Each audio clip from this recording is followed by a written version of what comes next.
3 साल के अरसा में मैंने अपनी पीएचडी की डिग्री मुकम्मल की है। हालांकि लोग इसमें सालों लगा देते हैं, 7 साल 7 8 मैं अपना लैपटॉप जो था वो तकिए पर रखता और फिर जो है उसको कंपेल करता। तो अल्हम्दुलिल्लाह काम मुश्किल था। मैंने अफसरान से कहकर अपनी ड्यूटी जो है वो नाइट शिफ्ट में लगवाई। मैंने उनसे कहा कि ड्यूटी तो मैंने करनी है, अगर मेरी फैमिली मेरा साथ ना देती तो इतनी ज़्यादा फ़ीसें जो मैं दे रहा था तो फिर ये तमाम जो निज़ाम था ये दरम बरम हो जाता था। मैं जो एक बात कर लेता हूँ तो साबित कदमी में मैं फिर उसमें डट जाता हूँ, उसको पूरा करता हूँ। ख़ानदान में मैं वाहिद आदमी हूँ, फ़र्द वाहिद हूँ जो इतना ज़्यादा पढ़ा हूँ और इस रैंक पे पहुँचा हूँ। मैंने कहा कि 8 घंटे ड्यूटी होती है, 16 घंटे मेरे पास हैं, तो 16 घंटे में क्यों ना मैं अपनी तालीम को जारी रख सकूँ, जिसका जो है ना मुझे ही फ़ायदा है। तेरे बिन ये मकान अच्छा नहीं लगता, मेरी जान ये जहाँ अच्छा नहीं लगता, निगाहें मुंतज़िर हैं लौट आओ तुम, ख़ज़ां का अब समा अच्छा नहीं लगता। डिजिटल पाकिस्तान की वीडियोस देखने के लिए हमारा चैनल सब्सक्राइब कीजिए और बेल आइकॉन को प्रेस कीजिए ताकि आप हर वीडियो से बाखबर रह सकें। अस्सलाम वालेकुम नाज़रीन, डिजिटल पाकिस्तान के साथ मैं हूं आपकी होस्ट आयशा मतीन। नाज़रीन, आज हमारे साथ ट्रैफिक इंस्पेक्टर रफ़ीक रासिक मौजूद हैं। आइए उनसे पूछते हैं, उनसे बातचीत करते हैं कि उन्होंने 3 साल के कम अरसे तक के लिए पीएचडी का जो सफ़र है वो किस तरह कंप्लीट किया, कितनी मुश्किलें आई और किस तरह से सब उन्होंने मैनेज किया है, और हमारे बच्चों के लिए जो है, हमारी यंग जनरेशन के लिए वो क्या पैगाम लेके आए हैं। आइए उनसे मिलते हैं और उनसे बातचीत करते हैं। अस्सलाम वालेकुम। जी वालेकुम सलाम। जी क्या हाल है सर आप? जी अल्हम्दुलिल्लाह, आप सुनाएं? अल्लाह का शुक्र। मैं सर बिल्कुल ठीक ठाक हूँ। सर सबसे पहले तो अपना थोड़ा सा इंट्रोडक्शन दे दें, आप इस फील्ड में मतलब एज आ क्या है, क्या डेजिक है आप? जी मैं सिटी ट्रैफिक पुलिस में बतौर इंस्पेक्टर काम कर रहा हूँ और अब मेरी जो तैनाती है वो पंजाब सेफ सिटी अथॉरिटी में है, वहाँ पर मैं बतौर इंचार्ज काम कर रहा हूँ। ठीक है, ज़बरदस्त सर। सर आप भी बताएंगे कि इस फील्ड में जो है आप ट्रैफिक वार्डन में आप हैं और एक बड़ा है बाइज़्ज़त जो है शोबा है, तो इसमें आप कब आए हैं, कितनी एज थी आपकी और किस तरह से आपने इसको स्टार्ट? उस वक्त 24 साल की एज थी जब हमने इसको ज्वाइन किया। ये सन 2006 की बात है। तो हम पायनियर हैं इस सिटी ट्रैफिक पुलिस में।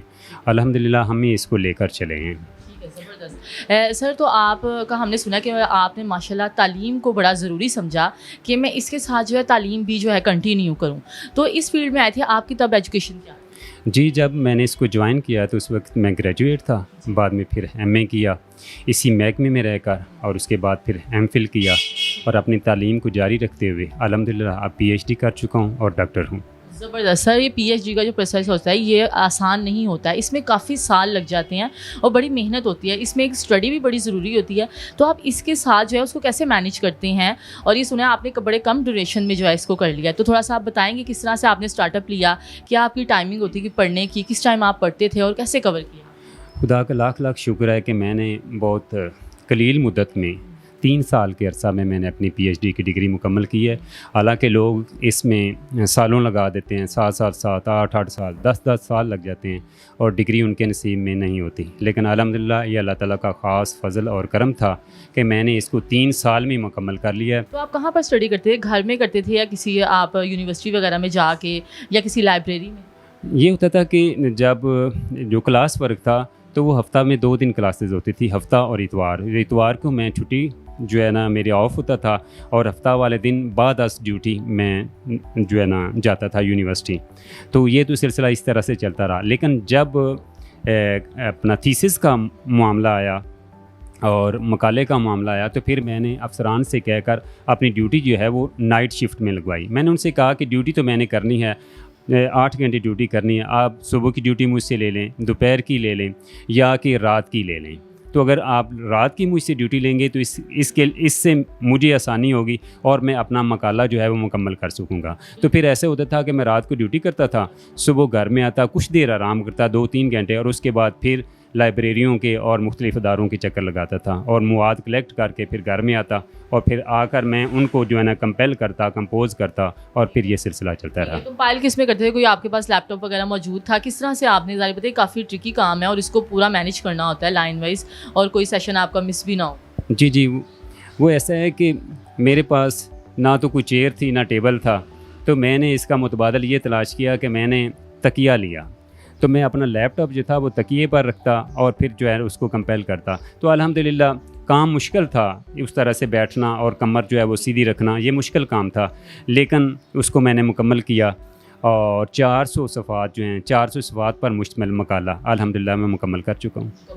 तो क्या कहते हैं कि आपके ज़ाहिर बता आपने बताया आपके अफसरान ने आपका बड़ा सपोर्ट किया है। ज़ाहिर बता मुश्किल तो आती है, घर वालों के बारे में आप क्या कहते हैं, घर वालों ने सपोर्ट किया है कि नहीं? ज़ाहिर बता आपने घर भी देखना और कमाना भी और पढ़ना भी, ये सब चीज़ें मैनेज होगी? मुश्किल हो जाता है अगर आपके घर वाले साथ ना दें और महकमा आपका साथ ना दे तो ये मुश्किल हो जाता है। लेकिन ये है कि मैं खुशकिस्मत हूँ कि दोनों तरफ से मुझे पजीराई मिली है, दोनों तरफ से मुझे मुआवनत मिली है और मैं इस अहल हुआ हूँ कि इसको मुकम्मल कर सकूँ। मुश्किलात तो आती रहती हैं, मुझे भी बहुत सी मुश्किलात आई हैं, लेकिन जब आप अपनी जो मंजिल पा लेते हैं तो फिर वो सारी मुश्किलात जो हैं वो पीछे रह जाती हैं। बिल्कुल बड़ी अच्छी बात की है कि हर एक की सपोर्ट जो है वो ज़रूरी होती है, ख़ासतौर पे घर वालों की। अगर वो ना मिले तो ज़रा मुश्किल होती जाती है पढ़ाई। आप मैंने ये सुन के बड़ी खुशी हुई है कि आप कह रहे हैं कि ना टेबल थी ना चेयर थी और आपने तकिए पे रख के, और ज़ाहिर बात है कि एंगल ऑफ पढ़ाई भी ज़रूरी होती है। तो ये वाली जो ड्यूरेशन है 3 साल, तो इसमें आपको ज़ाहिर बात है काफ़ी मुश्किलें भी आई होंगी, कहीं आप उम्मीद भी हुई होगी, कहीं नाउम्मीदी भी हुई होगी, लेकिन फिर भी आप कंटिन्यूसली रहे। आपके माइंड में क्या था कि मैंने पूरा ही करना है, बीच में आप रुके नहीं? बस ये है कि कुछ चीज़ें विरासत में मिलती हैं और मुझे जो है वो मेहनत और साबित कदमी और पावर ऑफ डिसीजन ये मेरी लाइफ में है, ये मेरी ज़िंदगी का हिस्सा हैं। तो मैं जो एक बात कर लेता हूँ तो साबित कदमी है, मैं फिर उसमें डट जाता हूँ, उसको पूरा करता हूँ। तो कामयाब इंसान के लिए ये होता है कि उसके अंदर साबित कदमी, मुश्किल मिजाजी और पावर ऑफ डिसीजन ये होना ज़रूरी है, तो फिर आप कुछ भी कर सकते हैं।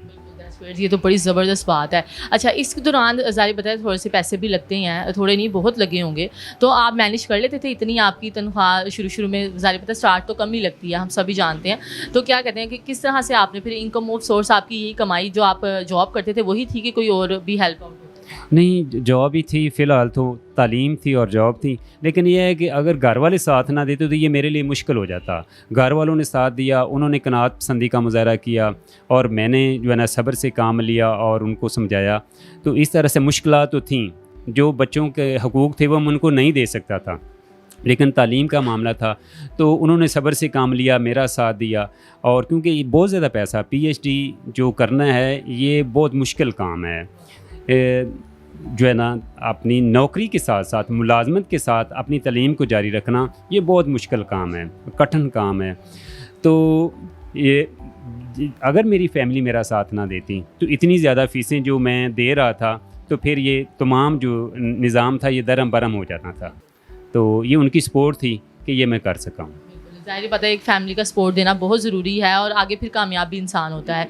तो आपका रोल मॉडल कौन रहा है? होता है ना, आपने माइंड में सोचा हो नहीं अब मैंने शुरू कर दिया, तो कोई रोल मॉडल जहन में होता है कि उसने भी तो इतनी मेहनत की है तो मैं भी उससे ज़्यादा मेहनत करूँ।